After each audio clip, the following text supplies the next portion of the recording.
Have you ever experienced when you have good ideas to share with someone, but nobody bothers to listen? Or you want some help, but you are being ignored? You want to inspire people, you want to make people listen to you, but everybody is busy doing their own stuff. Why this happens? The whole story is about the words. Words are the most important, most powerful weapon in the whole world. Always choose your words wisely. Action may speak louder than words, but words are the seeds of those actions. Words can give respect, commitment, service, gratitude. Everything begins with a word. If used wisely, they can generate encouragement, peace, and purpose. But if used negatively, they can be a weapon of conflict, arguments, hatred.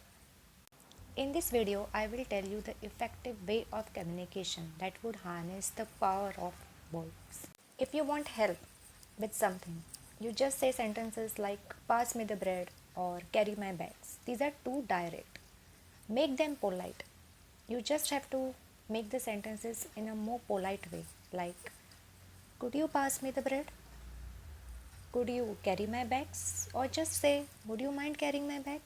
In office, if your colleague made a decision without asking you, don't say that, how can you do this? How can you just take a decision without asking me?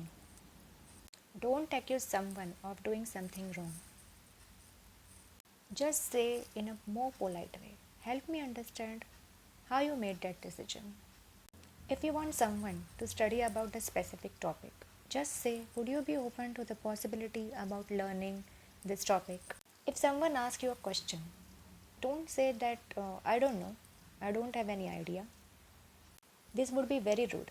Just say, I am not sure, but I will get back to you in whatever timing, in 30 minutes or something. Believe me, try these sentences. Any relation can become very strong. A relation between you and your colleague, you and your friend, you and your boss will become more friendly. Your encouraging words can lift someone up, but your destructive words can cause deep wounds. It can destroy someone's life, someone's desires. People all over the world use these positive phrases because words can make others feel good. There is a psychological phenomena called Rosenthal effect, in which higher expectations leads to higher performance. Researcher named as Rosenthal conducted a survey that people who receives positive feedback performs well and people who receives negative feedback performs poorly. So the research took place in a school where two students participated in a football match. But the coach just encouraged one student, saying that in the last match you played very nicely. Now also you can win. You can do it. The coach didn't bother to encourage the other student. So what happened? The student who received positive feedback by the coach won the match, scored well in the match. But the student who was not encouraged by a coach at all performed very poorly.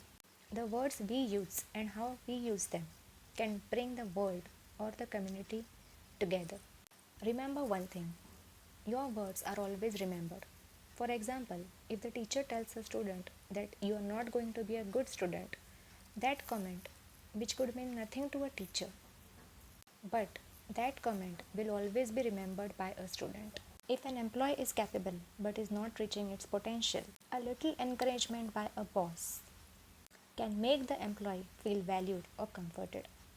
He will begin to develop the confidence, and by this confidence, he will surely gain success. So, by these positive phrases, you will make people very happy and you will be an inspiration to others.